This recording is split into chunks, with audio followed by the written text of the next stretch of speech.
بسم اللہ الرحمن الرحیم۔ میں ہوں ندیم اقبال غوری۔ آپ میرا فیس بک اور یوٹیوب پیج مترو نیوز دیکھ رہے ہیں۔ آپ موجود ہیں تعلیمی بورڈ ملتان میں، جہاں اتحاد گروپ کے سینئر رہنما ملک رمضان صاحب ہمارے ساتھ موجود ہیں۔ ملک رمضان صاحب، آپ کو آپ کے گروپ کی جیت پر مبارک ہو ہماری طرف سے۔ تو اس حوالے سے آپ کس عہدے پر آپ نے الیکشن لڑا جناب؟ اعوذ باللہ من الشیطان الرجیم، بسم اللہ الرحمن الرحیم۔ غوری صاحب، آپ کی مہربانی، آپ اپنے قیمتی وقت نکال کر ہمارے بورڈ میں تشریف لائے۔ میں آفس سیکرٹری پر الیکشن لڑا ہوں، تو انشاءاللہ ہم 11ویں مرتبہ الیکشن جیتے ہیں، اور انشاءاللہ آگے بھی ہم ملازمین کا پیار ہے، محبت ہے، وہ ہمیں ووٹ دیتی ہے، اور انشاءاللہ آگے بھی انشاءاللہ ہم ان کا کام کرتے رہیں گے، خدمت کرتے رہیں گے ملازمین۔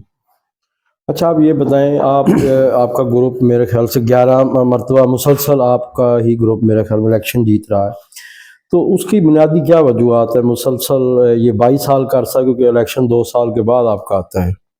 اس کا مین یہ ہے کہ ملک نثار صاحب ماشاءاللہ ہمارے گروپ کے صدر ہیں، وہ دن رات محنت کرتے ہیں اور تمام ملازمین سے محبت بھی کرتے ہیں۔ مین وجہ تو یہ ہے، ہم بھی اس کی ٹیم کا حصہ ہیں، ہم بھی محنت کرتے ہیں، محبت کرتے ہیں، ملازمین ہم سے پیار کرتے ہیں، اور ملازمین جو ہے ہمارے، وہ ایمانداری سے کام کرتے ہیں ماشاءاللہ بورڈ میں۔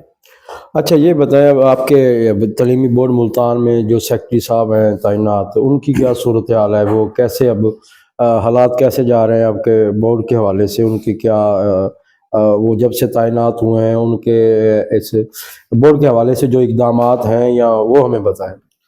ہمارے سیکرٹری صاحب خرم شہزاد صاحب بہت اچھے انسان ہیں ماشاءاللہ، انہوں نے بورڈ کو سنبھالا ہوا ہے، اور وہ ایمانداری سے کام کر رہے ہیں۔ تمام بورڈ ملازمین ان سے دلی محبت کرتے ہیں۔ یہ تھے ملک رمضان صاحب، جو اپنے خیالات کا اظہار کرے تھے۔ ان کا گروپ جو ہے اتحاد گروپ کے نام سے، یہ ملک نثار ان کی قیادت کرتے ہیں۔ ملک نثار صاحب باریک سیریت سے صدر بنے ہیں 11ویں مرتبہ، اور ان کا پورا گروپ جو ہے وہ 11ویں مرتبہ جیتا ہے۔ جی۔